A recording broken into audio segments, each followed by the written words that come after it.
Aquí hay al menos 3 elementos alrededor de la crisis penitenciaria que no debemos de olvidar.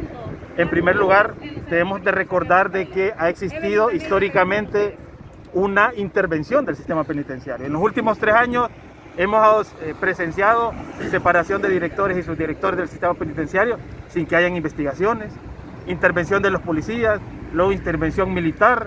Por otro lado, una gran inversión en la construcción de centros penitenciarios de máxima seguridad y los resultados son estos. Eso por un elemento. El segundo elemento, debemos de recordar que estamos a casi 7 meses de haberse prohibido la visita de los familiares de los privados de libertad, cuando las autoridades en repetidas ocasiones han dicho que los problemas del sistema penitenciario es porque los familiares de los privados introducen armas y drogas, cosa que se desvirtúa hoy con la muerte de estas 2 personas y una tercera que está herida por armas de fuego. Y en tercer lugar, y creo que es lo más terrible que debemos de recordar, el sistema penitenciario en Honduras ha fracasado por las propias autoridades que administran el sistema penitenciario. El no investigaciones a directores y subdirectores, el que no se hayan separado a los mandos que correspondían, la corrupción al interno, la introducción de armas de fuego por parte de autoridades. Y podríamos atrevernos a especular que el control del crimen organizado al interno de los centros penitenciarios se da precisamente con la colusión de las autoridades. Recordemos los múltiples llamados que ha hecho tanto las Naciones Unidas, con sus diferentes mecanismos, la Comisión Interamericana de Derechos Humanos, la propia Corte Interamericana de Derechos Humanos y el propio Estado de Honduras. Llega a Ginebra, llega a Nueva York y se compromete en tomar medidas para disminuir la cantidad de militares en actividades de la seguridad interna en el país, y en este caso de los centros penitenciarios, y no lo cumple. Eso hay que ser tácito. Llega a las instancias internacionales a mentir, y luego viene a Honduras y no cumple estas medidas. ¿Y qué resultados tenemos? En primer lugar, que se promueve tortura dentro de los centros penitenciarios. ¿Por parte de quiénes? Por parte de quienes lo tienen intervenido. En segundo lugar, impunidad. Se separa a directores y subdirectores del sistema penitenciario, pero no hay una investigación que nos diga cuáles fueron los hechos y qué fue lo que ocurrió.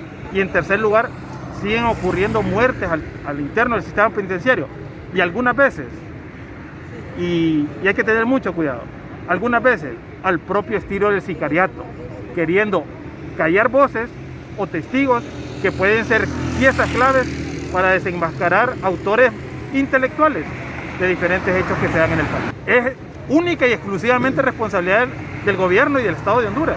Recordemos cuando un privado de libertad, por cualquier tipo de hecho o delito, y que debe de cruzar o de mantener una pena, en ese momento el Estado de Honduras toma la responsabilidad de esta persona y debe de brindar, entre otras cosas, programas de rehabilitación, desintoxicación y procesos de resocialización para que este hondureño o hondureña que por cualquier motivo pasó 1, 2, 3, 10 años, 15 años en un centro penitenciario pueda reincorporarse a la sociedad. Al no hacer eso, hoy por hoy tenemos los resultados en materia de seguridad, pero también en materia de convivencia y de paz en el país. Miren, nosotros tenemos que recordar, y en esto debo decir que ha habido un trabajo incansable de diferentes organizaciones, la pastoral penitenciaria de la Iglesia Católica, organizaciones de derechos humanos como el Comité contra la Prevención de la Tortura, que lidera el doctor Juan Almendares, el propio CIPRODE, en llamar, en primer lugar, a que el Estado de Honduras adopte las medidas que se le han dictado por parte de la Corte Interamericana de Derechos Humanos. Honduras ya ha sido sancionado por la Corte hace muchos años y se han exigido medidas de reparación y medidas al interno de los centros y no lo hace.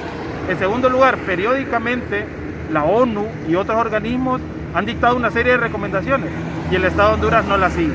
A nivel nacional, las organizaciones de derechos humanos hemos abierto diálogos para que se puedan mejorar las condiciones de los privados de libertad, teniendo diálogos con las asociaciones de familiares de privados de libertad, teniendo diálogos francos en la medida de los recursos que existen, pero pareciera que la terquedad de las autoridades en no escuchar y en mostrar un brazo duro o una mano dura en el sistema penitenciario los hace, por un lado, no tomar las medidas, pero por otro lado, demostrar que es un Estado inhumano cuando tortura y genera condiciones de maltrato al interno de estos centros.